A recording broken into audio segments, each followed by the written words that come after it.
Hi beautiful people, Henry and I were just absolutely blown away. We created this crazy video yesterday in terms of a makeup application for Zoom that went awry, and we've just had over 3,000 views. Never ever expected that, and it's been it filled our hearts with joy and just to spread a bit of a laugh at this specific time. But as we know, Zoom is here to stay. And a lot of you sat down with pen and paper waiting for the real deal. So here it is. So I'm also, obviously being a professional photographer, I'm also going to talk in terms of trying to get the best lighting for your device or your camera, just to make sure that your picture looks good. And most of you, and I include myself in that, do not like seeing themselves on camera. So we want to make it as flattering as possible so you actually feel confident. A lot of you having huge, big, heavy hitting meetings at the moment, just to feel as confident in yourself as possible. So for example, make sure that you put your device in front of a window. So you've got the window light wrapping around your face, not from one direction or from the other direction, wrapping your face. That's the most flattering light, and it's obviously going to illuminate you nicely, and the light is nice and diffused. Don't be in direct sunlight, just be in the window light. Also, don't position yourself underneath downlighters like in kitchens. It's going to create the panda eye effect. So the best thing is to go as close to a window as possible, quite a wide window, or like a sliding door, but not in the direct sunlight.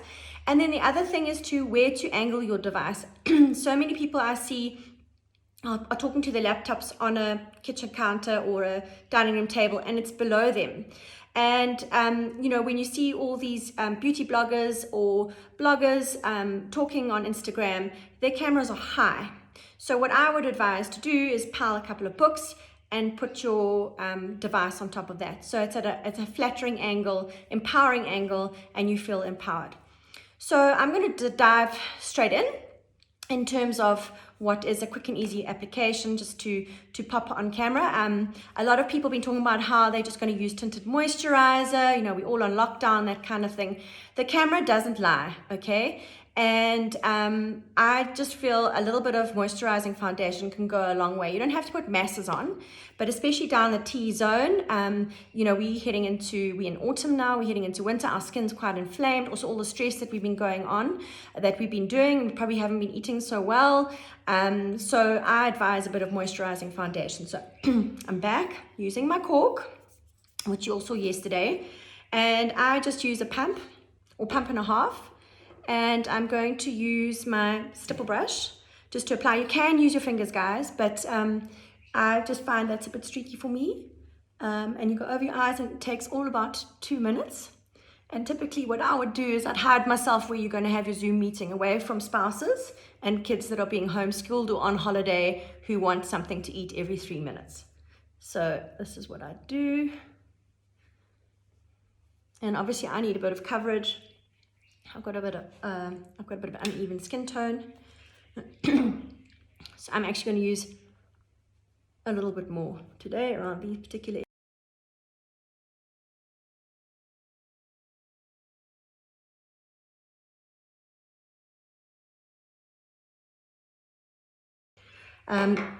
Obviously we're all not sleeping, and a bit of concealer can go a long way. So choose a concealer one tone lighter than your skin tone. So I'm just using my finger, just a little bit for the under eye circles, and I'm going to tap it in, and I want to blend it.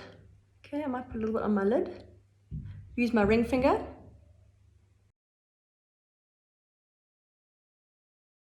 Okay, now I'm going to use a duo brow pencil. I'm going to brush my brows. Brows just have a little bit of they frame your eyes beautifully, and I'm using the retractable pencil. This is deep taupe, and I'm just mimicking the growth of the hair in between the hairs. And you don't want to use a black, you want to use like a coal color, and for blonde people use like a soft taupe, soft brown.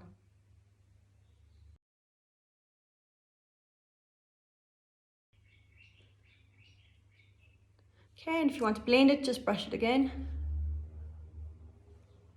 Right. Now, we've all been inside. A lot of us have been inside, haven't been spending too much time in the sun. I'm going to add a bit of bronzer. just on the side like a pizza slice. And I'm going to put a little bit on the top.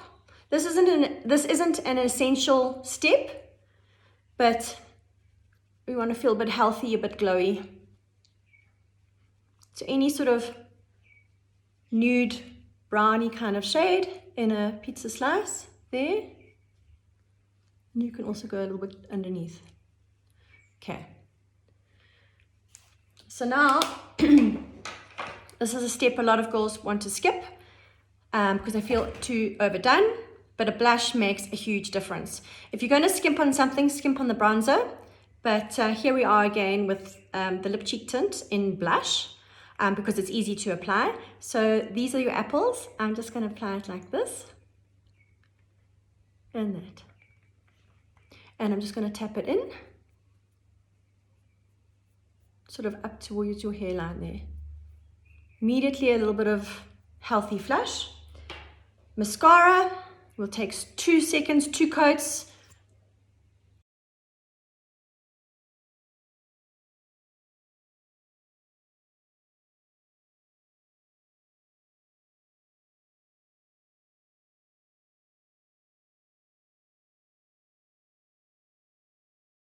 I'm not even going to bother with eyeshadow. I'm just going to keep it simple. And then I'm going to talk quickly about color and what you're wearing. Avoid fussy patterns. Go with one solid color. I would go with a more rich color. I'm wearing like a burgundy color. I would go with a solid color with a bit of color. It just adds a little bit more oomph. It's not fussy. It's not busy. And I would recommend giving your lips a bit of a pop. I've got 3 colors here. I'm going to show them as swatches. These are all lipsticks because they tend to last a bit longer than a gloss. So that is a matte lipstick, Blushing Bride. That is Red Wine with a bit of a pop. And that is Radiant Rose. Now, a lot of you girls will go, I just want to wear a nude lip. It's obviously going to disappear. And you want to just lighten and brighten your appearance on camera. So I'm going to go with, for what I'm wearing today, and we're in autumn, we're not yet in winter, I don't want to do too dark a color. I'm going to use Radiant Rose, which has got a slightly more peachy rosy tone. And you can blend it into more rose stain. So that I quite enjoy. So that's one option. I'm also going to show you Red Wine. And you can also blend it in. And there you go. Happy zooming, peeps.